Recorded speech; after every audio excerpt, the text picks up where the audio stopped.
Bonjour à tous, j'espère que vous allez bien. Bienvenue dans cette nouvelle papote. Si vous ne me connaissez pas encore, je m'appelle Ophélie Simon, je suis neuropsychologue de base et maintenant psychologue clinicienne et également coach en légèreté. Ma mission principale est globalement d'aider mes patients à trouver plus de légèreté, notamment en apaisant les expériences de vie traumatisantes ou blessantes. Et une autre de mes fonctions principales est d'aider mes patientes à se débarrasser de leurs kilos émotionnels ou pas, grâce à l'hypnose, grâce à l'anneau gastrique virtuel et grâce à tout un tas d'outils que j'utilise en tant que psychologue. Aujourd'hui, je voulais vous partager dans cette papote l'histoire de Marie. Marie, c'est quelqu'un que je suis depuis un certain temps et la dernière fois qu'elle est venue me voir, elle me disait que ses compulsions alimentaires, donc ses crises d'hyperphagie, c'est-à-dire qu'elle mange pendant un certain temps et puis elle a mal au ventre ou elle a l'impression qu'elle va être malade et donc la crise s'arrête. Et elle n'a pas spécialement de comportement derrière pour compenser cette prise de nourriture comme se faire vomir, du sport ou autre chose. Donc Marie, elle me dit, je comprends pas, là pour l'instant, mes crises d'hyperphagie, mes compulsions alimentaires, j'en fais plus. Et je comprends pas pourquoi. Donc j'essaye de voir un petit peu avec elle. Je lui dis, mais qu'est-ce qui s'est passé dans votre vie il y a quelques semaines pour que ces crises augmentent? Elle me dit non, je ne vois pas, il n'y a rien qui s'est passé. Ok, on continue à investiguer un petit peu. Et en fait, je me rends compte, en discutant avec Marie, que en réalité, ça fait quelques semaines que son travail est passé d'un mi-temps à un temps plein. Donc déjà à ce niveau-là, voilà, elle me dit, à part le fait que je suis passée de mi-temps à un temps plein, je ne vois pas vraiment il n'y a rien qui s'est passé dans ma vie. Ok. Alors je lui dis, tiens, au niveau du travail, est-ce qu'il y a du stress? Est-ce qu'il y a la pression par rapport au boulot? Comment ça se passe au niveau du boulot? Elle me dit, mais non, j'adore mon job, je suis vraiment super contente d'avoir eu un temps plein, d'avoir eu un mi-temps qui s'est transformé en temps plein, ça se passe super bien au travail. Elle dit, j'ai toujours un peu cette pression de bien faire, ceci dit, voilà, c'est quelque chose dont j'ai l'habitude et que je peux gérer. J'ai ok, d'accord.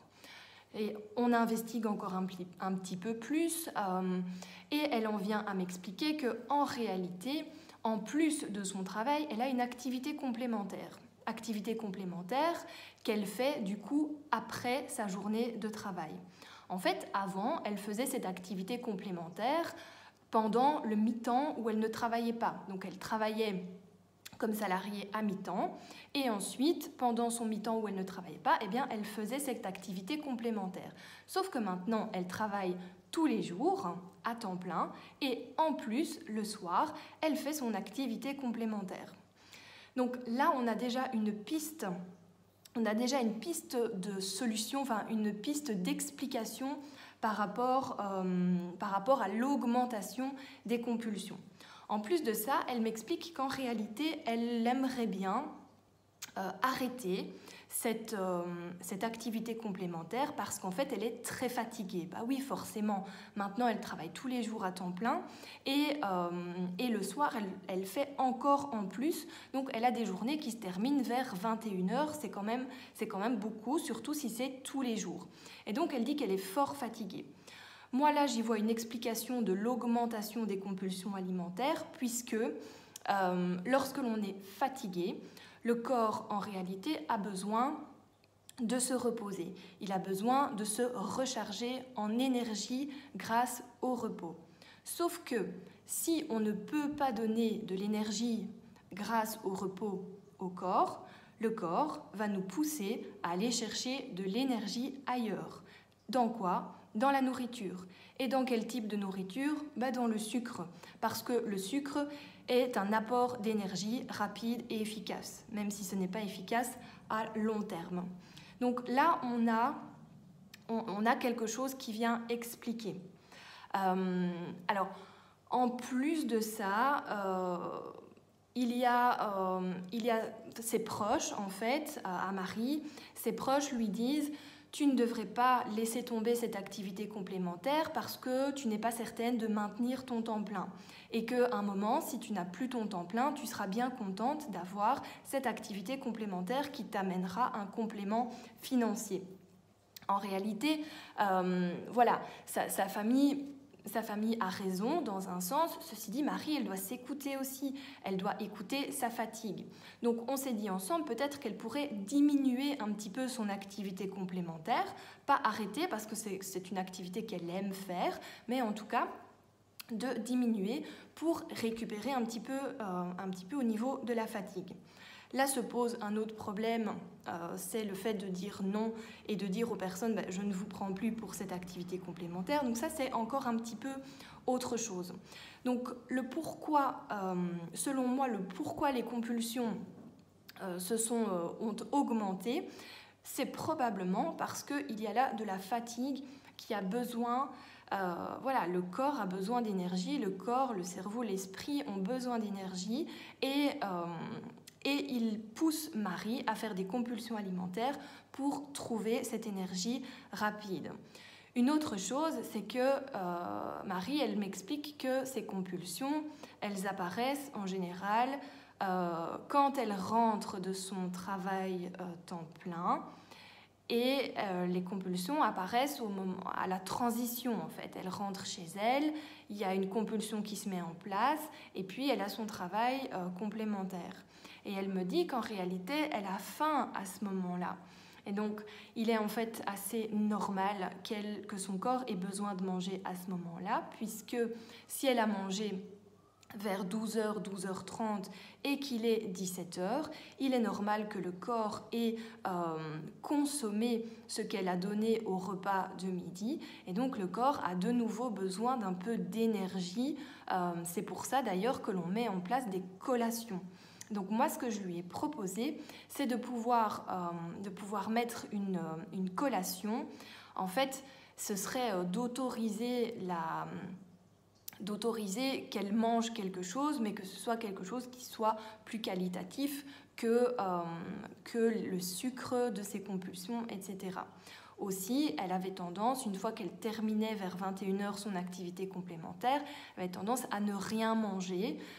Et donc, je lui ai rappelé que si on ne nourrit pas correctement le corps ou si le corps se sent à un moment en disette, eh bien le corps va pousser à manger et parfois manger n'importe comment. Donc là, au niveau de la structure de l'alimentation, il est possible d'améliorer les choses. Donc voilà. On a un cas à la base, Marie, qui dit « Ah, ben, je ne comprends pas, mes compulsions, elles augmentent, là, pour l'instant. » Et a priori, elle ne voyait aucune explication. Et en fait, Excusez-moi, je vous emmène avec moi pour ouvrir, et je reviens tout de suite. Bonjour, entrez, installez-vous dans la salle d'attente. Excusez-moi. Et donc je disais, Marie, en fait, elle ne voyait absolument pas d'explication au départ à l'augmentation de ces crises de compulsion. Et en réalité, quand on analyse un petit peu, eh bien, on voit qu'il peut y avoir plusieurs explications à ce fait-là. Il faut qu'elle se ménage, puisqu'elle est très fatiguée, qu'elle s'écoute, qu'elle fasse peut-être des choix. Et donc ça, c'est hyper important. Donc je voulais vous partager ça parce que ça arrive quand même régulièrement que, a priori, on ne voit pas vraiment d'explication quand il y a une situation comme des compulsions alimentaires qui augmentent en fréquence. Et il faut parfois analyser un petit peu pour se rendre compte qu'en réalité, oui, il y a une explication. Et souvent, si on prend le temps d'analyser, eh bien, on peut également trouver des solutions. Voilà, je voulais partager ça avec vous. Dites-moi ce que vous en pensez. Est-ce que c'est votre cas? Est-ce que vous avez parfois loupé un petit peu une information? Ou est-ce que vous avez eu comme ça peu de conscience qu'en fait votre environnement avait changé et que c'est ça qui avait provoqué une augmentation des crises ou une augmentation du grignotage ou autre. Voilà, partagez avec moi, dites-moi ce que vous en pensez. Si vous avez des questions, je suis là. N'oubliez pas de vous abonner à mes vidéos. Activez les notifications pour ne rien louper. Partagez cette vidéo à quelqu'un qui en aurait besoin, qui pourrait être intéressé. Et je vous dis à tout bientôt pour une nouvelle papote.